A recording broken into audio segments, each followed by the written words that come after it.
Dövlət İmtahan Mərkəzinin Kimya 2023-cü il test toplusundan mis alınması xassələri birləşmələri mövzusundan 33-cü suala baxırıq. Şərtdə deyilir, mis və 2 mol mis 2 nitratdan ibarət qarışıq oksigen mühitində közərdilir.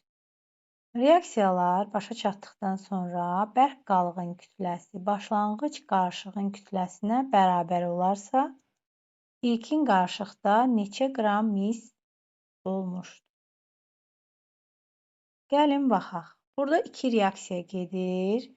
Birinci reaksiyada misin oksigende yanma reaksiyası, ikinci reaksiyada isə mis nitratın parçalanma reaksiyası. Bu reaksiyaları yazırıq. Demək, misin oksigende yanma reaksiyası və mis nitratın parçalanma reaksiyası. Və görürük ki, hər iki reaksiyadan mis 2 oksid alınmışdır. Bizdə şərtdə nə deyilir? Şərtdə deyilir ki, reaksiya bitəndən sonra bərk qalığın kütləsi başlanğıc qarışığın kütləsinə bərabər olur. Deməli, reaksiya bitəndən sonra qalan bərk qalıq mis 2 oksiddir. Şərtdə bizə verilib ki, 2 mol mis 2 nitrat götürülmüşdür. Və biz reaksiyaya baxırıq. 2 mol mis nitrat götürüləndə burada 2 mol mis 2 oksid alınır. Yəni bərk qalıq burada 2 moldur. Və 2 mol olduğuna görə 1 molun molekul çəkisi 80 qramdır. 2 mol molekul çəkisi isə olacaq 160 qram.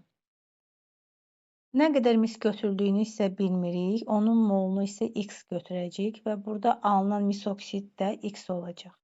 Gəlin bu deyilən şərtə uyğun tənlik quraq. Demək, bizim başlanğıcda x mol misimiz var və 2 mol mis nitratımız var. Mis 2 nitratımız var. Sonda isə mis 2 nitratın parçalanmasından alınan 2 mol mis 2 oksidimiz var və misin oksigende yanmasından alınan bilinmir nə qədərdir? X mol mis oksidimiz var. Beləliklə bunları nəzərə alaraq belə bir tənlik qururuq. 64 vurulsun x mol bilmirik də nə qədərdir.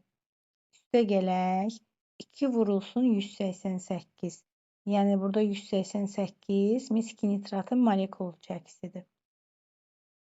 Bu başlanğıc maddələrin molekul çəkisidir. Bərabərdir. Sonda nə alınmışdı? Mis oksidi alınmışdı hər iki reaksiyadan.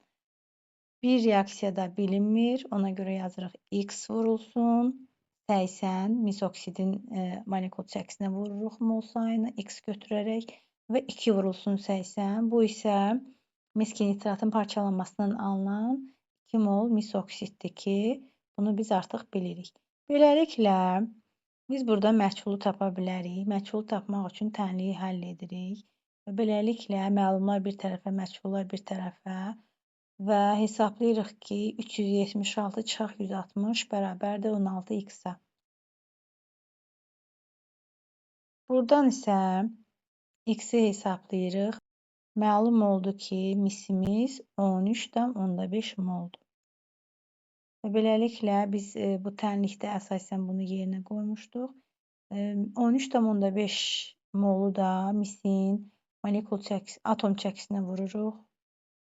13,5-i vururuq 64-ə və tapırıq ki, 864 qram mis. Demək, bizdən nə soruşurdu? Soruşurdu ki, ilkin qarışıqda neçə qram mis olmuşdu? Biz tənliyi həll eləyəndən sonra, misin mol sayını tapandan sonra məlum oldu ki, ilkin qarışıqda 864 qram mis olmuşdur. Beləliklə, bu məsələni də belə həll etdik.